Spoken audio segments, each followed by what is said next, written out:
मध्य प्रदेश की 16वीं विधानसभा के पहले सत्र में तस्वीर की अदला बदली को लेकर के लगातार जो विवाद है वो गरमाया हुआ है और उसके बाद से ही लगातार कई प्रकार के वाद विवाद चल रहे हैं और इन सब के साथ में राज्यपाल का अभिभाषण हो चुका है।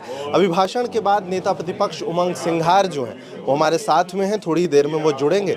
जैसे ही जुड़ते हैं आपसे बातचीत कराएंगे और इन सब के साथ में लगातार ये जो तस्वीर का विवाद है अदला बदली का, अम्बेडकर की तस्वीर लगा दी गई, नेहरू की तस्वीर हटा दी गई, ऐसे में जो कांग्रेस है, कांग्रेस कई प्रकार के सवाल खड़े कर रही है और वहीं जहां बीजेपी जो है, बीजेपी लगातार अम्बेडकर विरोधी होने की बात कह रही है। हम सीधे बातचीत करते हैं। सर, तस्वीर को लेकर के उपजा विवाद गरमाया हुआ है। देखिए, मैं आपसे कहना चाहता हूं कि तस्वीर से महत्वपूर्ण बात यह है कि जो महापुरुष है जिन्होंने अपने विचारों से इस देश को बदला, इस देश में युग युग अपने व्यवस्थाएं विचारों से बदला, तो क्या आप किसी भी पार्टी के हो, अटल बिहारी वाजपेयी जी का भी आपने भाषण सुना था नेहरू की तस्वीर को लेके, तो एक किसी भी पार्टी के हो अगर देश में योगदान देते तो महापुरुष का उनका सम्मान होना चाहिए, चाहे सरदार वल्लभ भाई पटेल हो, भगत सिंह जी हो, चाहे हमारे नेहरू जी है। लेकिन मैं आपसे कहना चाहता हूं कि तस्वीर की बात नहीं है,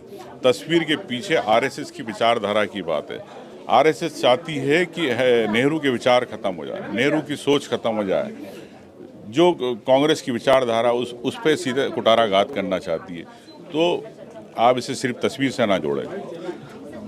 रामेश्वर, जैसे ही आप लोग सवाल खड़े करने लगते हैं, रामेश्वर कहते हैं कि आप लोग अम्बेडकर विरोधी हैं। देखिए, मैंने कल लेटर भी लिखा है और उसमें स्पष्ट लिखा है कि अंबेडकर जी के साथ नेहरू जी की तस्वीर होना चाहिए। तो अब इनके कहने से क्या होता है, झूठे आरोप बोल के ध्यान भटकाना चाहते हैं, मुद्दों पे बात नहीं करना चाहते। आप लगातार कह रहे हैं अभिभाषण में लाडली बहना का जिक्र नहीं है। सौभाई के लाडली बहना चुनाव तक थी और मामा चले गए, लाडली बहना भी चली गई। अभी अध्यक्ष जी ने जो कुछ कहा वो संतोषजनक मान रहे हैं? देखिए, अब चूंकि वरिष्ठ है और विधानसभा के अध्यक्ष है, तो उन्होंने जो आश्वासन दिया, विश्वास दिलाया दोनों दलों को, तो हम उनकी बात पे विचार करेंगे। तो सुना आपने कि किस तरीके से क्या कुछ नेता प्रतिपक्ष उमंग सिंघार कह रहे हैं, विचार करेंगे और उन्होंने कई बड़े आरोप लगाए हैं कांग्रेस के विचारधारा को लेकर के, उसे खत्म करने को लेकर के। आरएसएस पे आरोप लगाया है, भारतीय जनता पार्टी पर आरोप लगाया है। अब देखना ये होगा कि आखिरकार ये उपजा विवाद कब खत्म होता है या किस और मोड़ लेता है। पंजाब केसरी के लिए आप सबका विवाद और कैमरे के उस पार अंकित।